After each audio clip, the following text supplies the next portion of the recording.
Does the boy not speak? A man with a dignified air sat in the back seat of a limousine, locked in a staring match with the young Max Rivera, who glared at him in quiet defiance. The dark-haired man with Spanish features looked distinguished, dressed sharply in a navy suit. He furrowed his brow and turned to his chief of staff. Victor, what's wrong with the kid? His assistant was nervous to respond. Well, sir, the boy was a bit resistant to come with us. He bit the guard that carried him. The man eyed the boy with a proud smirk. Good. Serves the brute right for not following my instructions. I told you to invite the boy and his mother out to the car, not abduct him. Just then, Max interjected. Then let me go back to my mom. She'll be mad if I'm not in the apartment when she comes back. And you don't want to see my mom mad, mister. The corner of the man's mouth lifted in amusement. Is that so? He made an attempt to soften his tone. Listen, Max, no one here means you any harm. I'm afraid we got off to a bad start. Thanks to my senseless men. My name is Javier. This here is Victor, my assistant. And I promise you will be reunited with your mother very soon. Max's eyes narrowed. How do you know my name? And how come your car windows are so dark? And you have so many bodyguards? Are you like a star for one of those boy bands? Javier turned to Victor, hesitant about what he planned to say next, but proceeded. Max, what can you tell me about your father? Oh, my dad? He's dead. The boy spoke matter-of-factly, and Victor nearly choked on his water. The atmosphere in the car chilled as Javier's face darkened upon hearing this. He cleared his throat.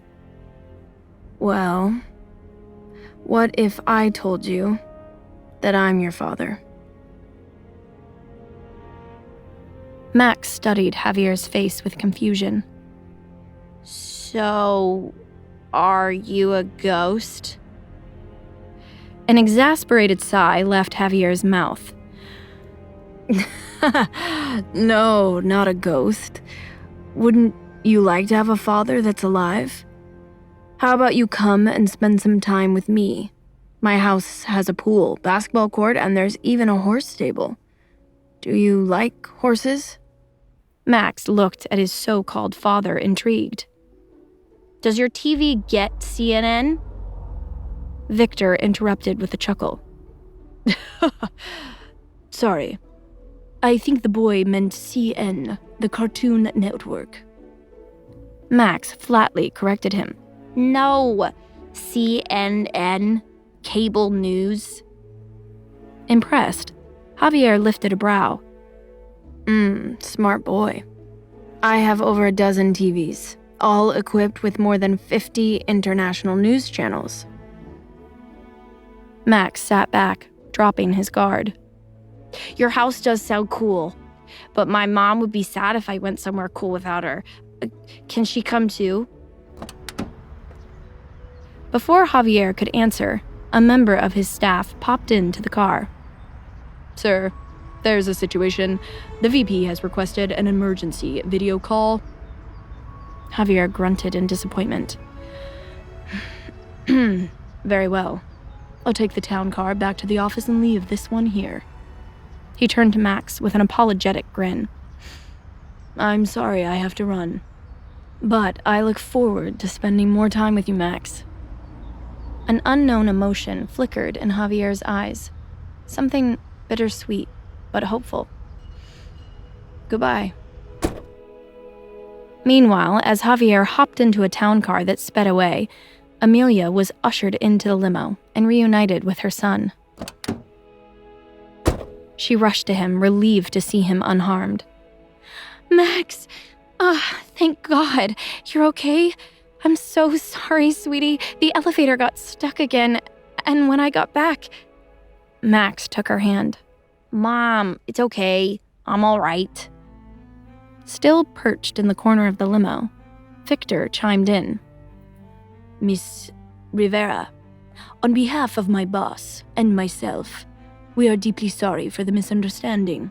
We didn't mean to cause any distress. Amelia's stare bore a hole into the bespectacled assistant. Is your boss crazy? Where is he? She couldn't believe the weasel managed to sneak away before she could give him a piece of her mind. Miss Rivera, unfortunately, my boss had to tend to an urgent matter. But he's invited you and Max to join him for dinner tonight. His driver here can take you two to his estate now, if you'll allow. Victor gave a desperate smile, unsure if she'd agree to see Javier. With a devilish spark in her eyes, Amelia accepted the invitation. I will absolutely join your boss for dinner. Tell him I cannot wait. She had to know why he was here, because there was no way she'd let him take her son. She needed to make that crystal clear. Max leaned in close and whispered in her ear. Mom, the man that was here before, he said he's my dad? Amelia's heart clenched. This was not a conversation she expected to have anytime soon. It's a complicated story. The short answer is yes, he is. But I can explain later, okay? Max nodded, his little brain deep in thought. Internally, Amelia cursed this man for blabbing their son's paternity to him so recklessly. The limo departed for Javier's home, and once the car reached its destination, Amelia's jaw dropped when they drove over a bridge leading to a private island estate. Max's father lives here?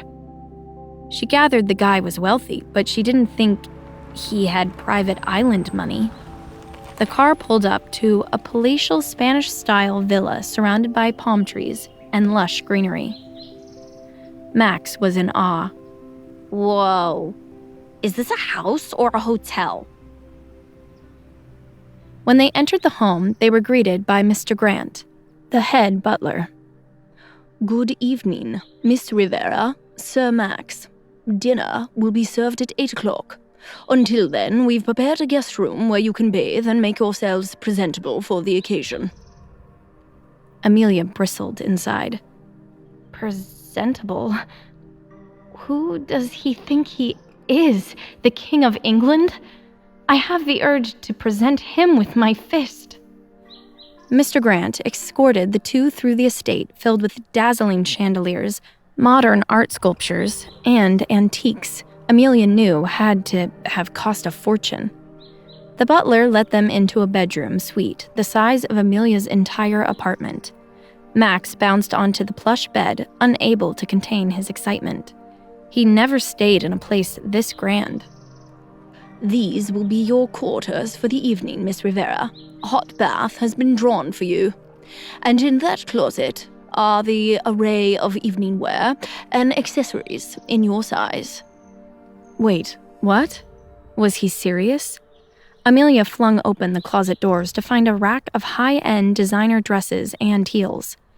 Not only were they in her exact size, but all the garments were in her favorite colors and styles.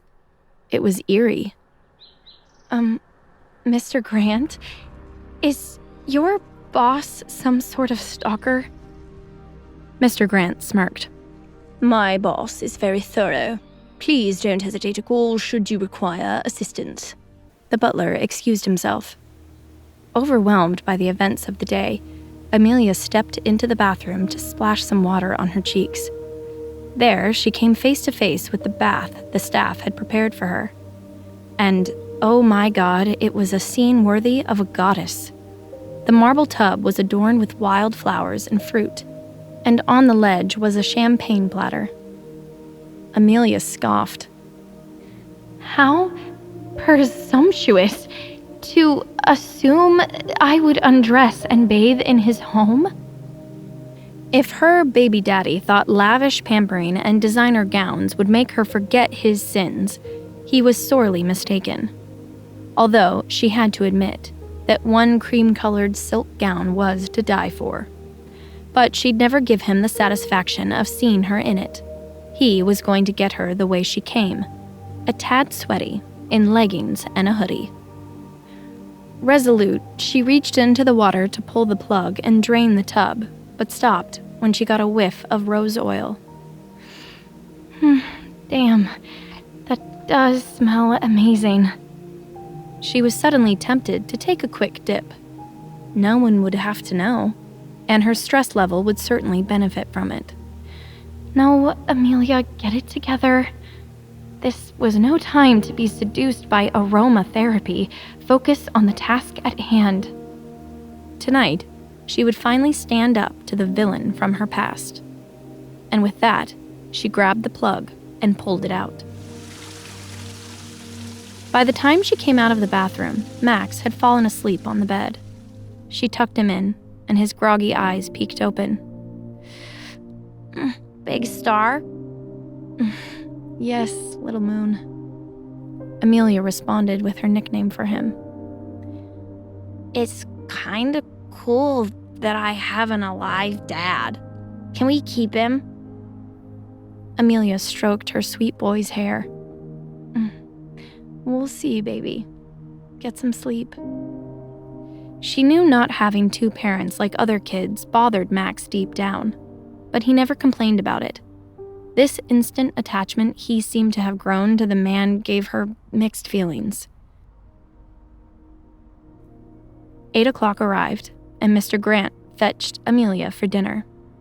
She noticed him flinch when he saw she was still in her same clothes, but he said nothing. The butler escorted Amelia to the formal dining room. The space was warm and softly lit with candlelight. Just then, a maid informed her that the man of the hour would join her shortly. Of course, he would make her wait yet again. Amelia grabbed a glass of wine to tame her nerves. Soon, footsteps approached outside the dining room and sent her heart into turmoil. The doors opened, and standing there was a tall, striking silhouette with a commanding aura. Amelia's breath hitched when he stepped into view. It's you. His face was just as she remembered, sculpted and suave with a clean-cut masculinity that had only grown more alluring with time. It irked her that someone so vile was allowed to look this good. While she fought a flood of emotions that swelled inside, Javier's piercing dark eyes took in all of her and were struck by the sight. Her soft olive skin and chestnut hair was radiant in the glow of the candlelight. She was just as pretty as the night they met. His eyes traveled down and registered that she chose not to wear any of the gowns he gifted her. He liked her like this, though. This way, he got to see the real her. Amelia, on the other hand, now felt self-conscious standing next to this impeccably dressed man while in athleisure wear. Maybe she should have worn that silk dress, she thought. Then she could have tortured him with how amazing her body would have looked in it. After a moment, Javier slowly closed the distance between them. Hello, Amelia. That voice. It was the same smooth baritone that echoed in her dreams whenever her mind revisited the night they gave themselves to each other in sweet abandon. That night, before he ruined everything. Just then, a cool, confident grin crossed his face. Tell me, how have you been? How has she been? His question was sobering and maddening. After 6 years of pent-up spite and fury, she found herself at loss for words, and her hand shot up to the sky. She struck Javier hard across his chiseled face. As his eyes darkened, Amelia was rushed by a team of bodyguards who pinned her to the wall. Let go of me. What kind of coward needs a gang of men to save him from one woman? Everyone cringed in disbelief at the disrespectful words Amelia dared to fling at their boss. Javier's head of security turned to him. Your Royal Highness, are you okay? Javier growled, annoyed. I'm fine. She's fine, leave us. But, Your Highness, any potential threat to the crown must... Growing impatient, Javier cut the man off. I said leave us. Did he just call him Your Highness? Amelia wondered if she heard that correctly, as the men let her go and retreated. She looked at Javier with wonder and finally demanded, Who the hell are you? Why did that man just refer to you as Your Highness? Javier licked a small cut her ring made on his lip, then gave her a smug smirk. I am Javier Calderon, the Crown Prince of Spain.